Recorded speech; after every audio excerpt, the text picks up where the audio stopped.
So let's talk about this new DoorDash delivery robot that has just launched. I'll play the video, we'll watch it together, and then we'll break this down, because I don't think this is what it appears to be. And we'll talk more about that in the video, but let's play their short video here. It's called the DoorDash Dot. When great hunger meets great innovation, there is only one robot for the job.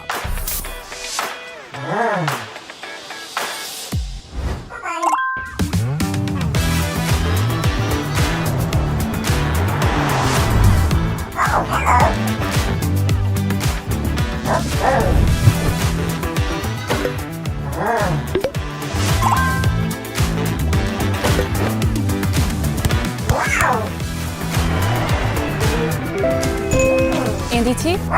Perfect.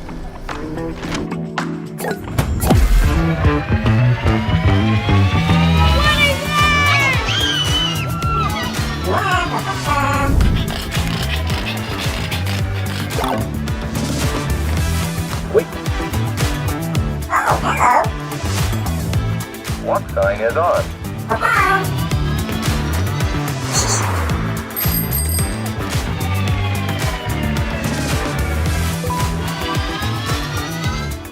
Introducing Dot, your local delivery robot.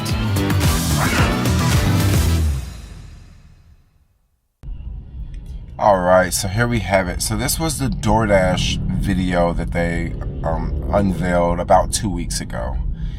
And this is their autonomous robot. Now, I know a lot of people are already just looking at this, and you're probably laughing, and you probably think, oh, that's a joke. That's not going to possibly take our jobs. People are going to rob those. People are going to push those over. People are going to crash those, blah, blah, blah, blah, blah. I would imagine you guys are all saying that, but that's not exactly what I'm thinking, okay? I'm thinking something completely different here. When I look at this robot, I actually see a lot of potential. I mean, a lot of potential, okay? I could see markets where this could very well do really good in, okay? Maybe this market is not a market like San Francisco. Maybe this could be a market like Daly City, okay? So Daly City is just south of San Francisco. Daly City is it's not a very affluent area, but it's definitely not a poor area, okay? Home values are quite expensive, and it's a very quiet community, right? And there's tons of homes, right? There's hills. There are lower speed limits. And I use Daly City for an example. There's a lot of places around the country that this could work in. A suburb that was recently built, okay? A place with 25-mile-per-hour speed limits. A place with bike lanes. All right. I see a lot of potential with this. Like, this could be a game changer. Now, what about people robbing it? What about people, trying to break into them and steal stuff out of it? Yes, this will happen. But look at autonomous cars. Before autonomous cars, people said, oh, well, that's not going to work. People are going to go out in front of the autonomous cars and block them. And you know what? That actually happened. People did. People would go out and jump out in front of autonomous cars to see if it would stop. People would just, wait in front of the autonomous car just to see what it would do, right? And then guess what? People got used to it. And now I hardly ever see people mess with autonomous cars anymore. People just let the car just do its thing. I even see human drivers just casually let the autonomous car merge. They're like, yeah, I see you're trying to get over. Just get over, right? So it's just a common thing. And that the same thing I think would happen with this. Now, other markets I could see this being really, really big in. Okay, you take like something like a college campus. Okay, a college campus that has dormitories, and it has a main food hall on the other side of campus. Well, the college could have some of these, and it could literally have cafeteria food, or food from, not necessarily cafeteria food, but food from a restaurant. It could deliver, food around the campus of, of a university, or even a campus of like a tech office, like, a Google or a Facebook, because they typically have these large, massive campuses. I could totally see an autonomous car, driving around delivering food, or even some retirement communities that are very, very large, right? You could put items in the autonomous vehicle and you can send it off to someone's house that's a mile away. Like, this could save a lot of money, okay? It's ridiculous that someone orders food from Chipotle, and maybe they want one burrito, maybe they want 5 burritos, but those burritos are put into a 3,000-pound car and it's driven 2 miles away. Why not the food be placed into a small little robot that weighs, I don't know, maybe that robot weighs 300 pounds or so? Why can't the food just go into the robot and just be delivered like so? Like, it's just much cheaper, lower operation costs, cheaper delivery for the customer.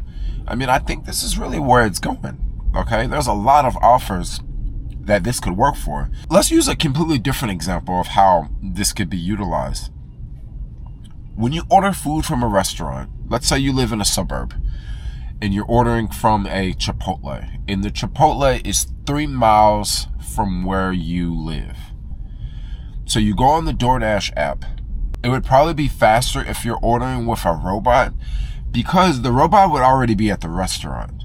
However, maybe the driver would already be at the restaurant. Maybe a driver would not necessarily be at the restaurant, so a driver would have to get to the restaurant. So a driver may take 10 minutes to get to a restaurant, and then driver may take another 5 or 10 minutes to drive and drop the order off. However, a robot that's going 15 miles an hour would actually be faster than the human driver, because the robot is already at the restaurant, right? The restaurant could have multiple robots, okay? The restaurant doesn't even have to go through DoorDash. If you think about it, the restaurant could just go get their own autonomous robot from some Chinese company that makes great autonomous robots, right? And then all of a sudden, the restaurant has 5 or 6 robots, and now the restaurant just sends the robot out to make this delivery, and then the robot comes back, and then the restaurant sends the robot out and makes another delivery that's going 2 miles away or going 1.5 miles away. And then all of a sudden, it's not just restaurants, it's CVS, drugstore. It's also places like Walgreens. You could get larger deliveries. Maybe you can get a couple 12-pack of Cokes delivered, right? Maybe you can even have packages being delivered by this sort of drone. You got Amazon packages that are at Whole Foods and they need to get to this person's house, which is just 2 miles away. Well, they could easily use a little robot like this to move stuff around. I mean, this could be game changer. Now, let's flip sides. Let's think of some of the negative aspects of having robots like this, because let's just face it, there will be some negatives, right? Well, one negative I would see is if the delivery fee could go down drastically, this could possibly push more people to order delivery, okay? Right now, delivery fees are quite expensive because there's a driver involved and the driver's driving.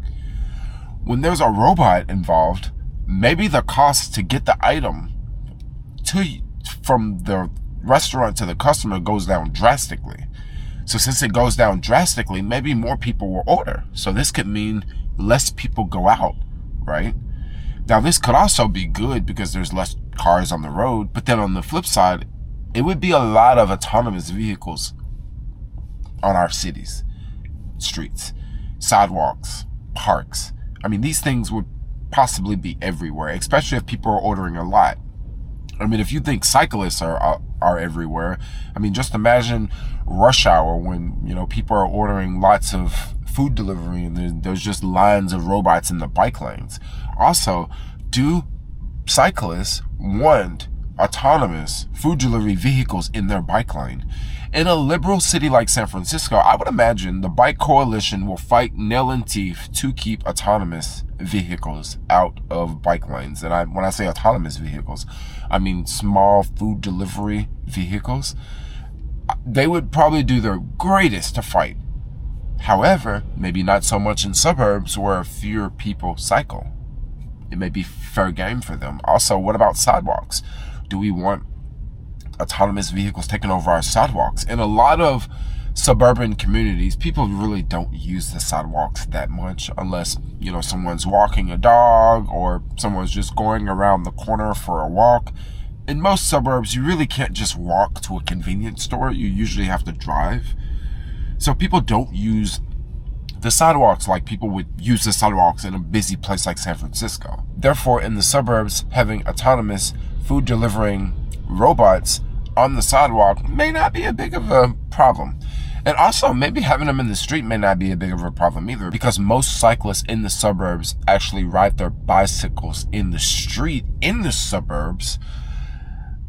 So an autonomous vehicle on the street in the suburbs seems like that would be the perfect place. And if you're driving a car, you just got something else to navigate, right? You got this new autonomous thing going on. Now, this vehicle also has a max speed of 20 miles an hour.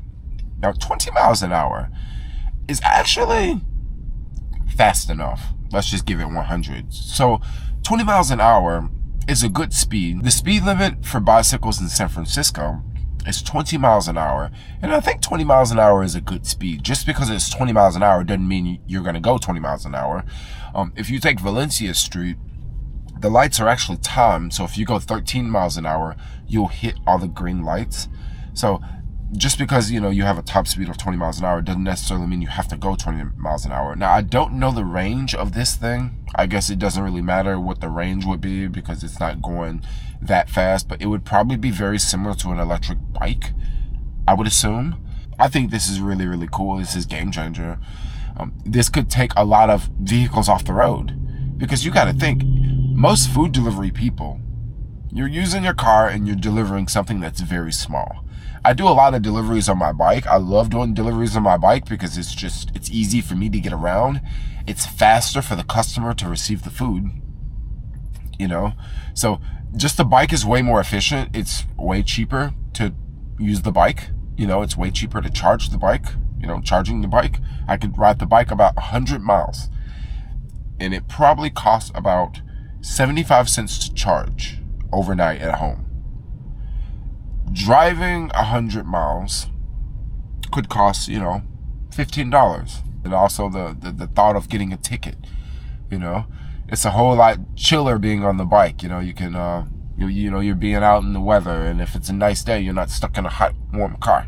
You can go out and explore. You can stop at the park. Take the bike the wrong way on the one-way street. You wouldn't want to do that in a car.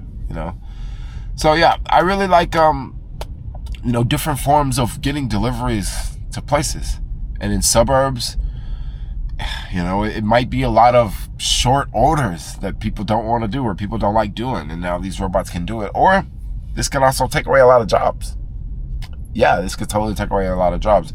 Like I say, I don't know how far these deliveries would be going on these robots.